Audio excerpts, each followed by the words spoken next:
Honorable Paulo Henry Marcoleta for his explanation. The Honorable Marcoleta is recognized.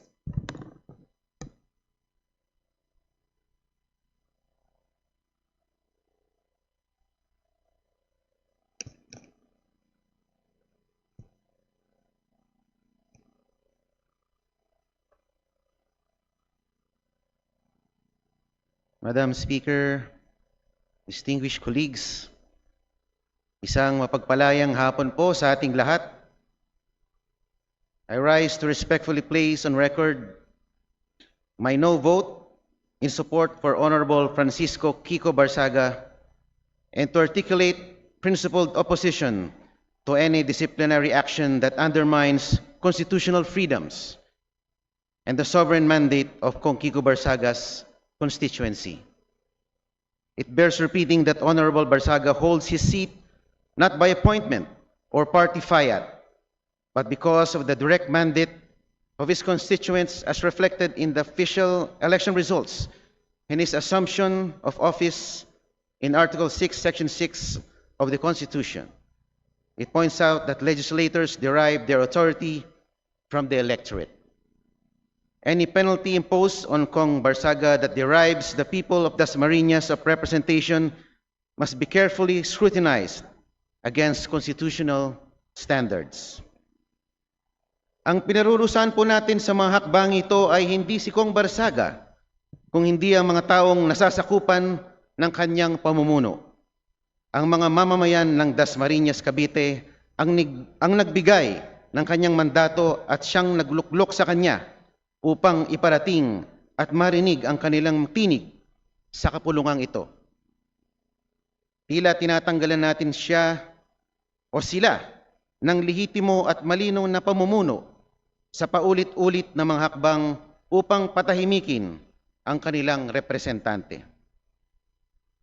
Patuloy na pinarurusahan ang kongresistang nagmiyaw-miyaw, ngunit wala pa rin nakakasuhan na malalaking magnanakaw.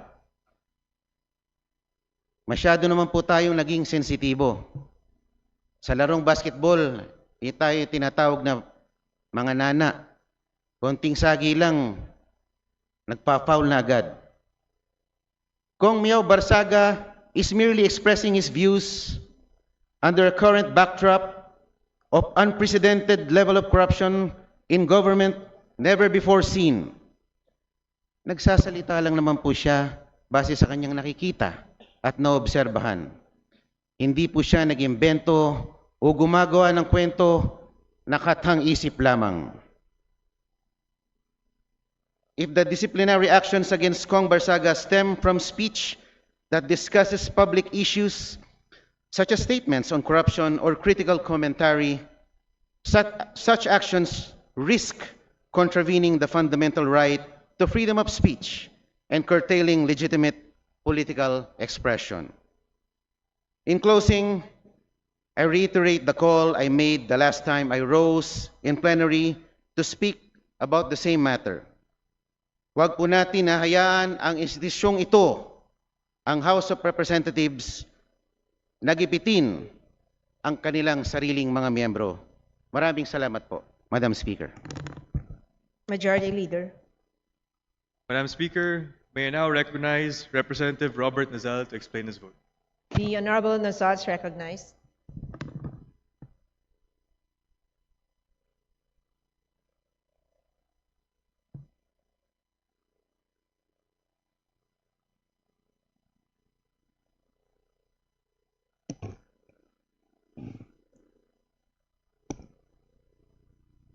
Mr. Speaker, esteemed colleagues, 6 months ago when this matter first came before the House, I voted to reprimand, not suspend, Representative Kiko Barsaga. I did so after carefully weighing our Constitution, our rules, and the fundamental demands of due process. While I considered the conduct unbecoming of a member of Congress, I did not believe then, nor do I believe now, that it met the threshold for suspension. Suspension is a severe sanction. It temporarily withdraws not only a member's privileges, but also the representation owed to his constituents. It is, in effect, the final step before the political death penalty of expulsion. Our discipline must be principled and proportionate, not reactionary. To impose another 60-day suspension today would be inconsistent with that principle and with the standards we seek to uphold. While attacks against this institution through social media are indeed improper and undermine public trust, our response must remain measured and just. We have a duty to balance accountability with fairness and to allow room for correction without unnecessarily depriving the people of the 4th District of Cavite of their chosen representative. For these reasons, in the interest of consistency and institutional integrity, I respectfully oppose the motion to suspend Representative Barzaga anew. Thank you, Madam Speaker. Majority Leader. Madam Speaker, may I now recognize Representative Elijah San Fernando to explain his vote. The Honorable San Fernando is recognized. Madam Speaker, mga kaibigan, ang kalayaan po sa pagsasalita at pagpapahayag ng damdamin ay nag-a-apply kahit sa taong pinakaayaw natin. Kahit pakaalitan, kaaway, o kinasusuklaman natin ng isang tao, hindi nito maaalis ang kanyang karapatang makapagsalita at ipahayag ang kanyang saloobin. Freedom of speech, Madam Speaker, is not selective. Hindi ito pumipili ng kulay o paniniwala. It is a constitutionally guaranteed and protected right.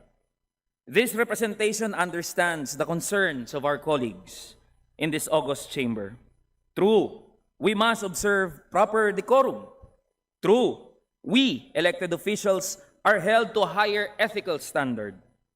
Totoo na dapat nirerespeto at pinoproteksyonan ang ating institusyon.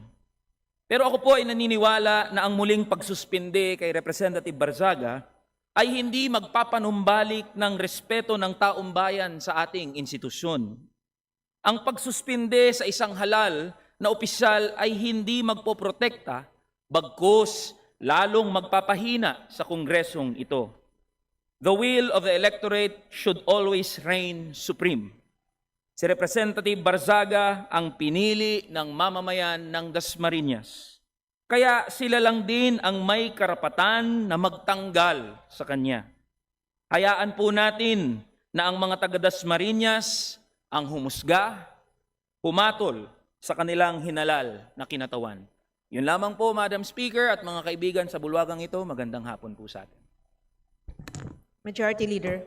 Madam Speaker, may I now recognize Representative Egay Erice to explain his vote. The Honorable Erice is recognized. Thank you, Majority Leader. Thank you, Madam Speaker. I still recall some 50 years ago when former President Ferdinand Edralin Marcos Sr. speaking to us, youth leaders of the nation, saying he wanted to combine the wisdom of the youth with the foolishness of the old. He said, the greatest advantage of the youth is the right to make mistakes in the process of learning. Mayroon po kasabihan, pagka yung bata, kakamali, kuminsan, nakakatuwa. Pero pagka yung matandang katulad ko ang nagkamali, parang nakakabwisit na.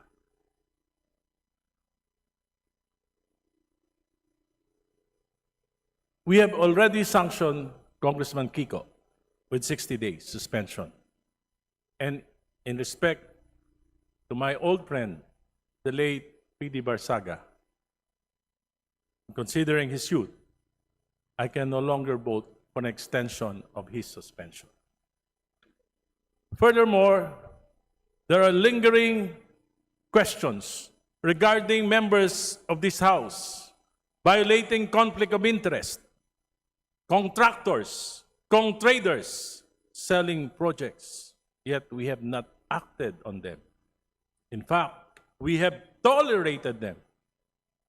What message would it send if we suspend those who fight corruption while allowing those who commit to remain untouched in this House?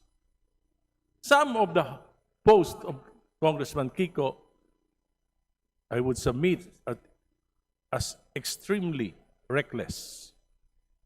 Pero nakikita ko rin po, meron din po siya mga posts that reflects public sentiment. Kaya ngayon po, pinili ko ang magpatawad. Dasal ko, Panginoon, patawarin niyo po ako tulad ng pagpapatawad ko sa kapwa ko. Pinili ko. I chose to be kind. Not just to Kiko. Chose to be kind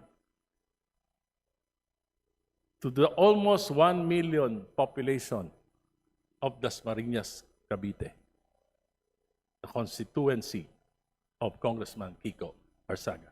Salamat po. Majority Leader.